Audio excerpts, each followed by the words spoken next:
कई लोग इस बात को कहते हैं कि वो कन्हैया के कृष्ण के हिस्से के चने खा गए सुदामा जी, है ना।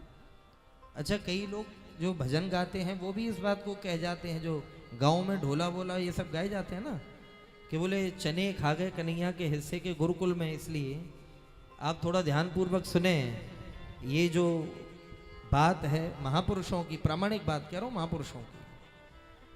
प्रेम से बोलो राधे राधे। जिस समय कन्हैया और सुदामा जी गुरुकुल में थे, एक दिन की बात ये, कृष्ण को बुला करके गुरु माता ने कहा, कृष्ण, हाँ माँ। बोले बेटे आज जंगल में कुछ लकड़ियां आदि लेने जाना है?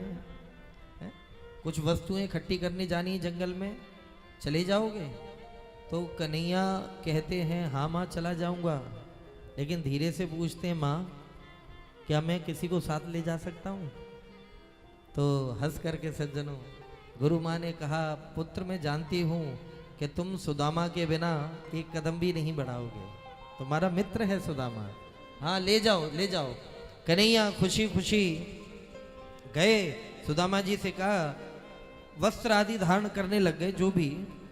लेकिन इधर सुदामा जी आए गुरु माता को प्रणाम करने, तो गुरु माता ने उस समय कहा कि सुदामा पुत्र ये चने की पोटली है, ऐसा करो, ये ऋषि वहां पर आ गए और दुर्वासा ऋषि ने आकर के कहा, माँ मुझे भूख लगी है, कुछ खाने को दे दो।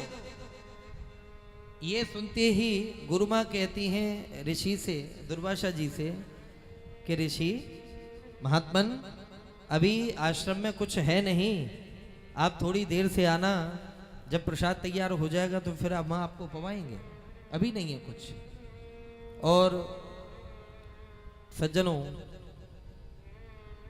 वो पोटली जो है सुदामा जी को मिल गई।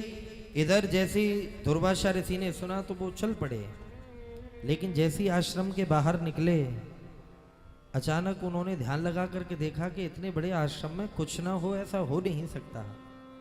तो दुर्वासा ऋषि को वो पोटली चने की दिख गई। उन्होंने आकर के मैया से कहा कि ए माता, जैसे वो तेरे बच्चे हैं वैसे मैं भी तो तेरा ही बच्चा हूं, और माँ की दृष्टि में भेद नहीं होना चाहिए।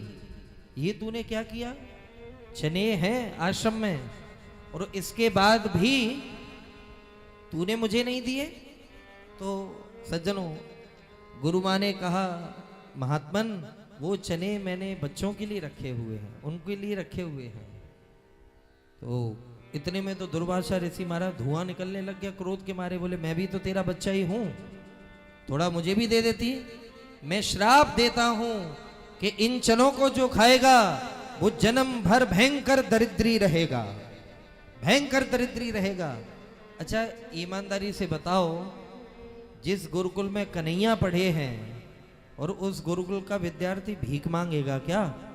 बताइए, असंभव। लेकिन ये वो श्राप था प्यारे, ये वो श्राप था। आज हमारे कन्हैया तैयार होकर के आए, लेकिन गजब की बात, सुदामा जी ने वो श्राप सुन लिया। इतने घबरा गए कि अरे राम राम, अगर ये मैंने चने किसी गैया को खिला दिए तो गैया दरिद्री रहेगी, उसकी प्रकार बदल जाएंगे लेकिन वो दरिद्री रहेगी। कोई पशु पक्षी खा गए वो दरिद्री होंगे, और कृष्ण को तो मैं मर जाऊंगा, मैं तब भी नहीं खिला सकता। बारिश हो रही थी सज्जनों, हल्की हल्की बारिश, चले जा रहे हैं पीछे पीछे सुदामा जी, सज्जनों आगे आगे कन्हैया। कन्हैया एक पेड़ पर लकड़ियां तोड़ने के लिए चढ़े तो नीचे हृदय विगलित हो गया सुदामा जी का कि इन चनों का क्या करूं मैं।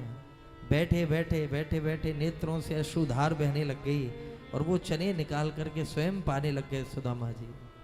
और उस समय की एक घटना है कि बादल, इतनी जोर से हृदय फटा बादलों का कि बारिश, भयंकर मूसलाधार बारिश होने लगी, मानो प्रकृति रो पड़ी आज इस प्रेम को देख करके। कन्हैया ने पूछी, सुदामा भैया कहा बात है, तुम्हारे मुंह से आवाज कुटर कुटर की आ रही है। तो मुंह छुपा करके सुदामा जी कहते हैं, भैया सर्दी लग रही है, बारिश की वजह से मेरी बत्ती सी बज रही है। ये नहीं कहा। और जितने भी चने थे पूरे अकेले सुदामा जी खा गए कि मैं जन्म भर दरिद्री रह सकता हूं, लेकिन मेरा मित्र दरिद्री बने, मैं ये कभी नहीं चाहूंगा। और वो जो भाव था सुदामा जी, अच्छा देखिए, जन्म भर दरिद्री का श्राप था, लेकिन ठाकुर जी ने बीच में ही वो श्राप खत्म कर दिया कि नहीं। इसको कहते हैं भक्ति। जब हम लोग भक्ति के स्तर पर आगे बढ़ते हैं, उच्च स्तरीय जिस समय भक्ति होती है मेरे भाई, उस समय ठाकुर जी श्राप व्राप सब काट देते हैं और बीच में ही लक्ष्मीपति बना दिया सुदामा जी को। ये कथा अब आगे आएगी। प्रेम से बोलो राधे राधे।